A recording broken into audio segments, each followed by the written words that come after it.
இப்போ உள்ள நிறைய வர்ற படங்கள்ல எல்லாம் பாத்தீங்க அப்படின்னா தற்போது இருக்கிற பிரச்சனைகள் அரசியல் சார்ந்த சில பிரச்சனைகள் நிறைய விஷயம் பேசுறாங்க. ஸோ அதை ஒரு ஆர்டிஸ்டா நீங்க எப்படி பாக்குறீங்க, அதுக்கான முக்கியத்துவம் எப்படி இருக்கு? ஐ திங்க் அது வரவேற்கத்தக்கதுன்னு நினைக்கிறேன். பிகாஸ் தட்ஸ் வெரி இம்பார்ட்டன்ட் இல்லையா? நம்ம சும்மா ஒரு மசாலா படம் பார்க்கறதுக்கும் ஒரு நல்ல கருத்து சொல்ற படம் பார்க்கறதுக்குமே நிறைய டிஃபரன்ஸ் இருக்கு. ஸோ அதை நான் நல்லா ஏன்னா இப்போ சமீப காலத்தில் வந்து இப்போ முன்ன உள்ள படங்கள்னா இப்போ ஒரு சில இயக்குநர்களுக்கு ஒவ்வொரு விதம் இருக்கும்.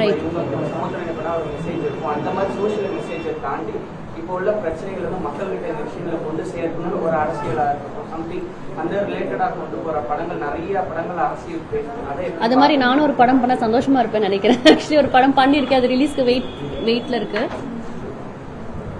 அதே மாதிரி நீங்க வந்து சிங்களம் சொல்லி ஒரு வெப் சீரிஸ் பண்ணீங்க. அதுல வந்து ஒரு பொலிட்டிஷியன் அவ்வளவு சூப்பரா நல்லா ஒர்க் பண்ணீங்க. அந்த ஈவெண்ட்ல கூட நீங்க சொல்லியிருந்தீங்க அதை ஒர்க் பண்ணும்போது வந்து நம்ம அரசியலுக்கு வந்தா என்னன்ற ஒரு தாட் கூட உங்களுக்கு வந்துச்சு. அந்த பார்வை இப்ப எப்படி இருக்குது? இப்போதைக்கு ஏதோ தாட் இருக்குதா? ஏன்னா சினிமாவுக்கு அரசியலுக்கு நிறைய ஒரு ரிலேஷன் இருக்கு. எனக்கு ஒரே ஒரு விஷயம் தான், அரசியலுக்கு நம்ம தான் வரணும், அவங்க வரணும், இவங்க வரணும் கிடையாது. யார் நல்லது பண்ணணும்னு நினைக்கிறாங்களோ அவங்க எல்லாருமே வரணும். So I think that's the one thing. And செங்கலம் பண்றப்போ அந்த படம் அந்த சீரீஸே ரொம்ப அழகா இருந்தது. எனக்கு அந்த டைம்ல சத்தியமா சொல்றேன், எனக்கு அரசியல் இருக்கணும் ஆசையா இருந்தது.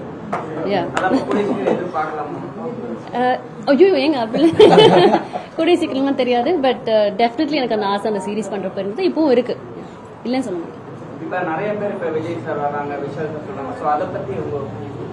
அதான் நான் மறுபடியும் சொல்றேன், நீங்க கூட வரலாம் அரசியலுக்கு, யார் வேணா வரலாம், நல்லது பண்ணணும்னு நினைச்சா கண்டிப்பா வரலாம்னு சொல்றேன். சிம்பிள். கண்டிப்பாங்க, அவருக்கு ஒரு சான்ஸ் கொடுக்கலாம், அவர் என்ன பண்றாருன்னு பார்க்கலாம்.